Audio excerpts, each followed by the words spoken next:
We provide you the platform to turn your dreams into reality. Give wings to your aspirations with KR Mangalam University.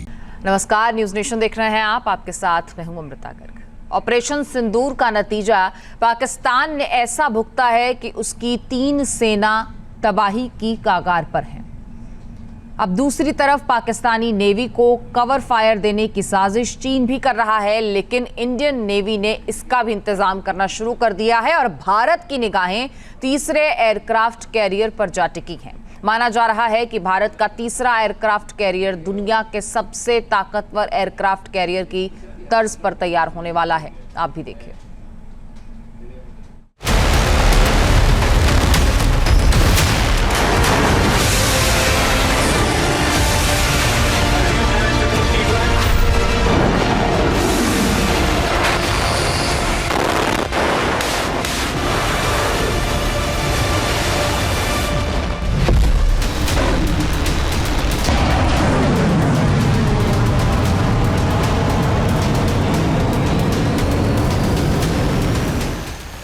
Operation सिंदूर का खौफ पाकिस्तान के अंदर जमीन, आकाश और समंदर तीनों जगह चप्पे चप्पे पर नजर आ रहा है।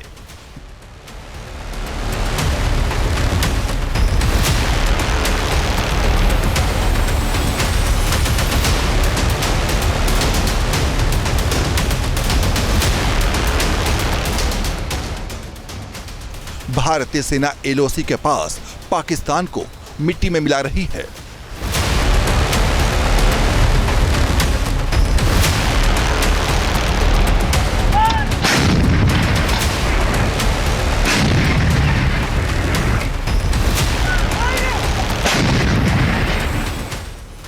दूसरी तरफ भारतीय वायुसेना पाकिस्तान की साजिशों का हवा में ही सर्वनाश कर रही है।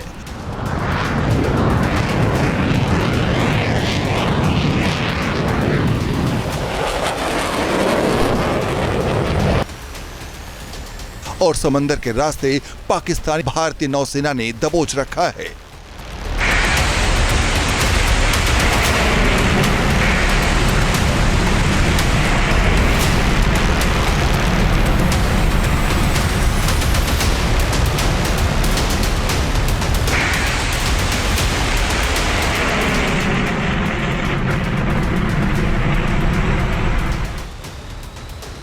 समंदर में हिंद के दमखम का नया दौर शुरू हो गया है।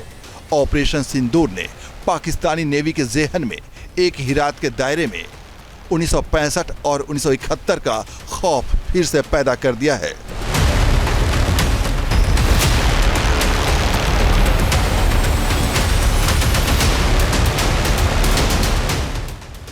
पाकिस्तान भारत को गिदड़ भपकी देता रहा है, लेकिन भारत सिर्फ पाकिस्तान ही नहीं बल्कि समंदर के रास्ते तुर्की से लेकर चीन तक हर साजिश के परखच्चे उड़ाने की पुख्ता तैयारी कर चुका है।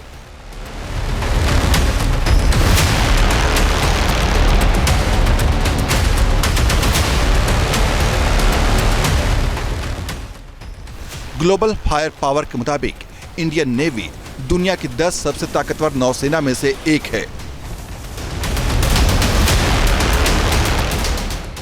दरअसल किसी भी मुल्क की नौसेना की शक्ति का पहला पैमाना एयरक्राफ्ट कैरियर होता है। भारतीय नौसेना बेड़े में इस वक्त 2 एयरक्राफ्ट कैरियर हैं, आईएनएस विक्रांत और आईएनएस विक्रमादित्य।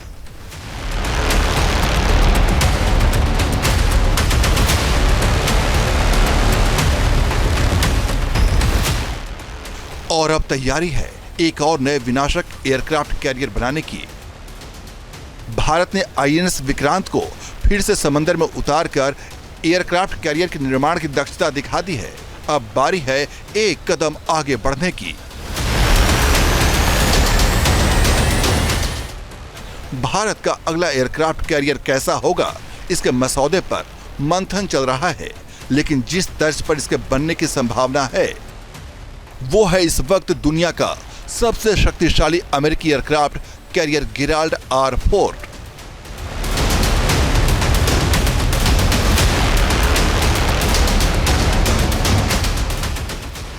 गोवा और दिल्ली में भारत और अमेरिकी नौसेना के अधिकारियों के बीच एयरक्राफ्ट कैरियर टेक्नोलॉजी को ऑपरेशन की बेहद अहम बैठकें हुई हैं। दोनों मुल्कों ने एयरक्राफ्ट कैरियर के फ्लाइंग ऑपरेशन के सेक्टर में नई तकनीक के विकास को लेकर हाथ मिलाया है। हम शायद सबसे पहले एक ईमेल्स यानी electromagnetic aircraft launching system America से ट्रांसफ़र ऑफ टेक्नोलॉजी के तहत लेंगे, जिसको कि हम INS विशाल पर इंस्टॉल कर सकते हैं। ऐसा होने पर INS विशाल दुनिया के उन गिने चुने कुछ एयरक्राफ्ट कैरियर में से होगा जिसमें ये लेटेस्ट एयरक्राफ्ट लॉन्चिंग सिस्टम होगा। नेवल पावर के लिए भारत और अमेरिका का एक साथ आने का मतलब है अरब सागर और इंडो पैसिफिक से लेकर साउथ चाइना सी तक समंदर के वर्ल्ड ऑर्डर का पूरी तरह से बदल जाना। विस्तारवादी चीन की थर्राहट समझी जा सकती है।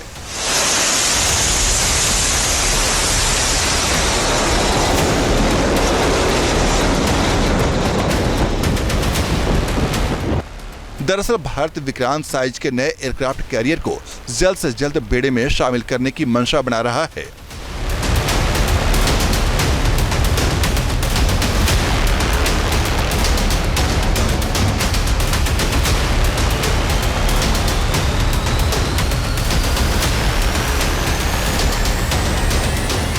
इस लिहाज से गिराल जैसी ताकत हासिल करना चीन और पाकिस्तान के सामने गेम चेंजर साबित हो सकता है।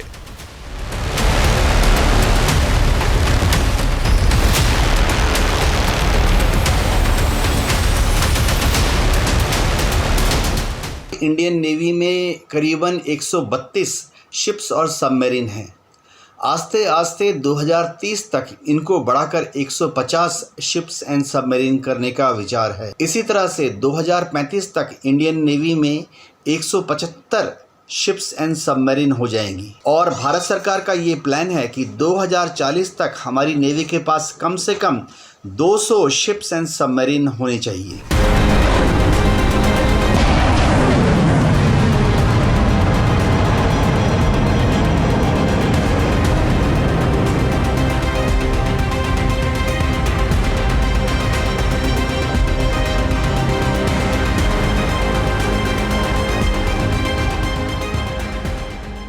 भारत की निगाहें नए एयरक्राफ्ट कैरियर पर लगी हैं, लेकिन फ्लीट के बादशाह INS विक्रांत की ताकत ही पाकिस्तान जैसे मुल्क को पिद्दी साबित करने के लिए काफी है। इस हकीकत को देख लीजिए।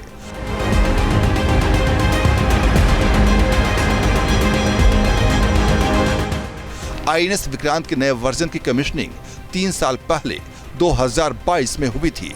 इसकी डिजाइनिंग और इसका निर्माण पूरी तरह से भारत में हुआ था। यानी INS विक्रांत डिफेंस सेक्टर में आत्मनिर्भर भारत की ताकतवर पहचान है। 262 मीटर लंबे और 62 मीटर चौड़े इस एयरक्राफ्ट कैरियर में 14 डेक हैं और हर वक्त 1500 नौसैनिकों की मौजूदगी इसमें होती है। 45 दिनों तक लगातार समंदर में रहने की वजह से ये एक चलता फिरता किला नजर आता है। INS विक्रांत के डेक पर MiG-29K और नेवी हेलीकॉप्टर के साथ 40 फाइटर जेट किसी भी वक्त एक्शन के लिए तैयार रहते हैं।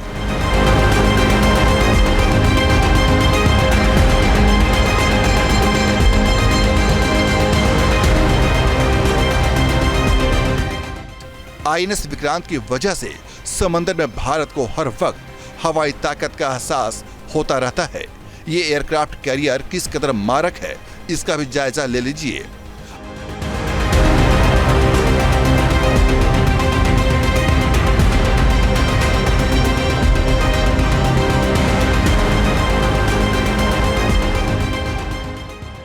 INS विक्रांत अपने साथ 32 Barak 8 surface to air missile, 16 BrahMos missile, एक OTO Melara naval gun, 4 torpedo launcher लेकर तैरता रहता है। सी किंग और ध्रुव हेलीकॉप्टर की वजह से INS विक्रांत अटैक और डिफेंस दोनों मोड में वॉरफेयर के लिए रेडी रहता है।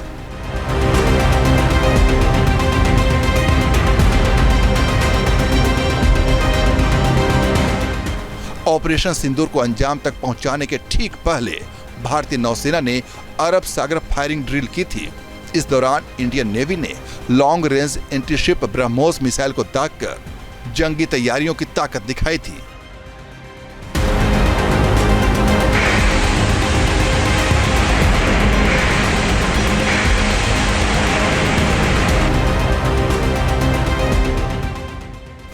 जब वक्त आया तो आईएनएस विक्रांत का निशाना पाकिस्तानी नेवी के बेस कराची पर लगा हुआ था। बस एक ऑर्डर का इंतजार था।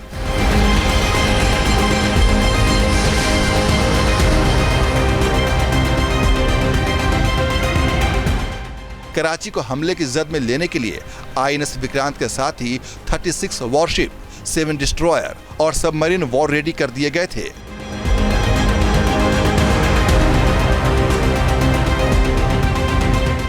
उन्नीस की जंग के मुकाबले इस बार भारत ने 6 गुना ज्यादा तैनाती की थी। जाहिर है पाकिस्तान को वो वक्त याद आ गया होगा जब 54 साल पहले कराची बेस 7 दिनों तक जलता रहा था और बांग्लादेश का जन्म हुआ था। Team news nation. News nation अब व्हाट्सएप पर। खबरों के ताजा अपडेट के लिए न्यूज नेशन के इस QR कोड को स्कैन करें।